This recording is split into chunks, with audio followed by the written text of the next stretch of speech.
और चलिए, प्रियंका गांधी को महासचिव बनाने के बाद राहुल गांधी ने कहा है कि उनका लक्ष्य बीजेपी को हराना है। राहुल ने कहा कि उन्हें ज्योतिरादित्य और प्रियंका पर पूरा भरोसा है और दोनों यूपी में कांग्रेस की विचारधारा को जनता के सामने लेकर जाएंगे। साथ ही राहुल ने साफ कर दिया कि उनकी पार्टी बैकफुट पर नहीं, फ्रंट फुट पर खेलेगी।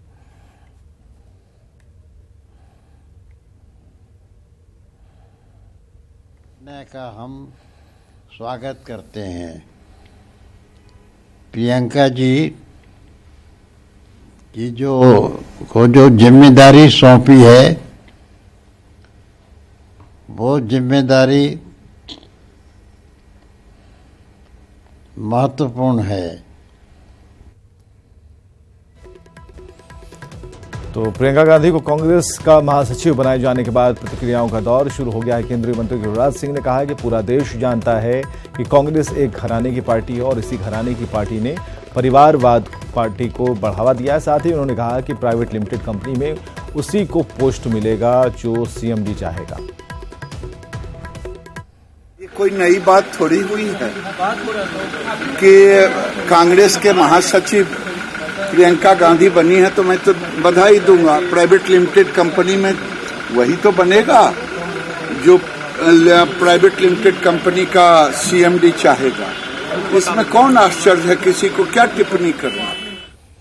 और जेडीयू के प्रदेश अध्यक्ष वशिष्ठ नारायण सिंह का कहना है कि इससे कोई ज्यादा फर्क नहीं पड़ेगा। प्रियंका गांधी पहले से ही राजनीति में सक्रिय हैं, पर्दे के पीछे से कांग्रेस के बड़े फैसले करती हैं। जेडीयू महासचिव का मानना है कि महासचिव बनने से देश की सियासत पर कोई ज्यादा असर नहीं होगा। प्रियंका गांधी के सक्रिय राजनीति में आने की चर्चा चल रही है और प्रियंका गांधी ने रायबरेली और अमेठी में पहले मोर्चा भी संभाला था प्रचार के लिए, इसलिए न्यूज़ में कोई ऐसी बात नहीं है। और चूँकि प्रियंका गांधी का अंदर खाने में कांग्रेस पार्टी में महत्व भी रहा है, इसका चूँकि मैं नहीं मानता हूँ कि जो बहुत सक्रिय रह चुका है आदमी, पद के धारण करने से ही उसमें बहुत परिवर्तन हो जाएगा। और स्वास्थ्य मंत्री मंगल पांडे ने कहा कि प्रियंका गांधी को महासचिव बनाना कांग्रेस की हताशा को बता रहा है। बीजेपी नेता ने कहा कि ये कांग्रेस में नेतृत्व की कमी को उजागर कर रहा है। और साथ ही मंगल पांडे ने कांग्रेस में परिवारवाद को लेकर एक बार फिर हमला बोला। राष्ट्रीय अध्यक्ष के द्वारा इस प्रकार की नियुक्ति उनकी हताशा को दिखाता है।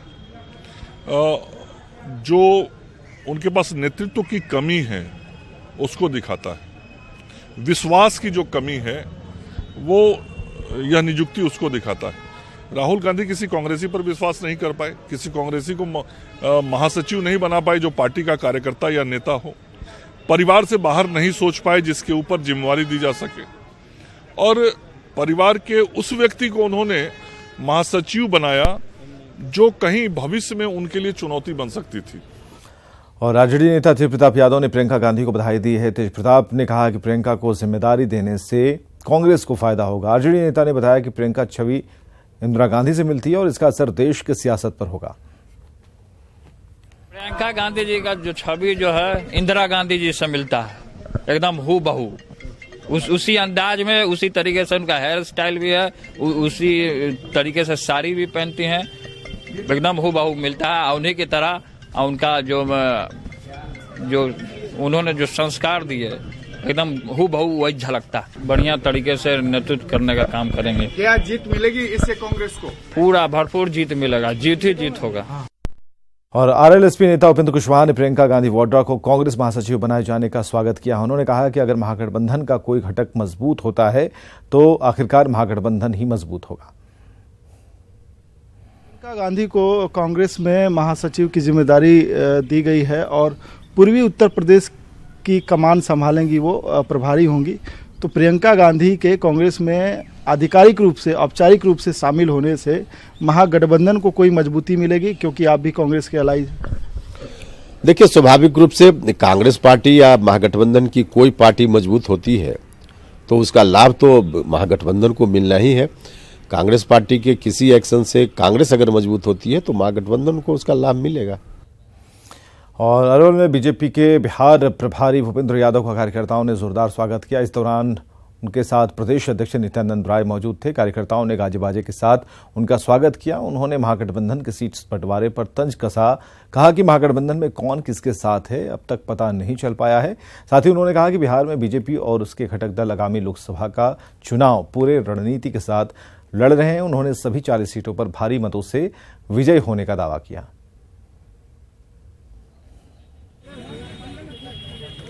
और इधर लोकसभा चुनाव को लेकर एनडीए में अब तक सीट बंटवारे की तस्वीर साफ नहीं हो पाई है। सूत्रों की माने तो इसके पीछे सबसे बड़ी वजह जेडीयू का 2009 का चुनाव परिणाम है। आखिर जेडीयू की नजर से बीजेपी पसोपेश में क्यों है और आखिर क्या है एनडीए में सीटों का गणित, समझने की कोशिश करते हैं रिपोर्ट के जरिए।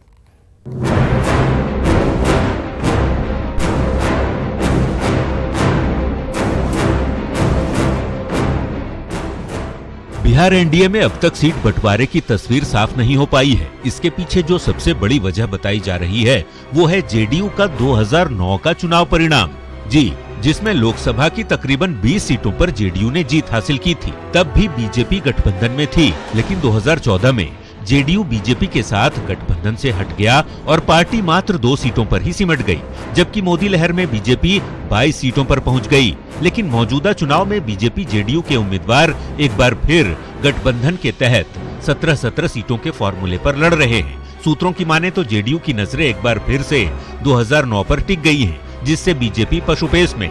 ऐसे में पहले नजर डाल लेते हैं 2014 के लोकसभा चुनाव परिणाम पर, जिसमें 22 सीटों पर बीजेपी जीती थी। इनमें वाल्मीकि नगर, पश्चिमी चंपारण, पूर्वी चंपारण, शिवहर, मधुबनी, झंझारपुर, दरभंगा, मुजफ्फरपुर, गोपालगंज, सिवान, महाराजगंज, सारण, उजियारपुर, बेगूसराय, पटना साहिब, पाटलिपुत्र, आरा, सासाराम, बक्सर, औरंगाबाद, गया और नवादा सीटें शामिल हैं। जबकि जेडीयू के खाते में 2014 में मात्र 2 सीटें आई थी। इनमें नालंदा और पूर्णिया शामिल हैं। जबकि 2009 के लोकसभा चुनाव परिणाम पर यदि नजर डालें तो वाल्मीकि नगर में जेडीयू, पश्चिमी चंपारण में BJP, Purvi Champaran BJP, Sheohar BJP, Sitamarhi JDU, Madhubani BJP, Jhanjharpur JDU, Supaul JDU, Araria BJP, Katihar BJP, Purnia BJP, Madhepura JDU, Darbhanga BJP, Muzaffarpur JDU, Gopalganj JDU, Hajipur JDU, Ujiarpur JDU, Samastipur JDU, Khagaria JDU, Bhagalpur BJP, Munger से जेडीयू, नालंदा से JDU, Patna Sahib BJP, Pataliputra JDU, Arrah JDU, Karakat JDU, Jahanabad और औरंगाबाद से जेडीयू, गया और नवादा से बीजेपी और फिर जमुई से जेडीयू के उम्मीदवार विजयी रहे थे। जाहिर सी बात है 2009 में जेडीयू की जीती हुई कई सीटों पर 2014 में बीजेपी ने कब्जा जमा लिया था। लेकिन अब जब बीजेपी और जेडीयू गठबंधन में है तो जेडीयू फिर से 2009 की जीती हुई अधिकांश सीटों पर दावेदारी जता दी है और बस मामला यहीं फंस गया है। आनंद अमृतराज, न्यूज़ 18, पटना। सीएम नीतीश का बयान सामने आया। नीतीश ने कहा है कि ईवीएम बिल्कुल ठीक है, जो बात कही जा रही है उससे वो सहमत नहीं है। सीएम ने कहा कि ईवीएम ने मतदान प्रणाली को और मजबूत किया है। कांग्रेस की ईवीएम की जांच की बात पर सीएम ने तंज कसा और कहा कि कांग्रेस पहले ये बताए कि ईवीएम आया कब था।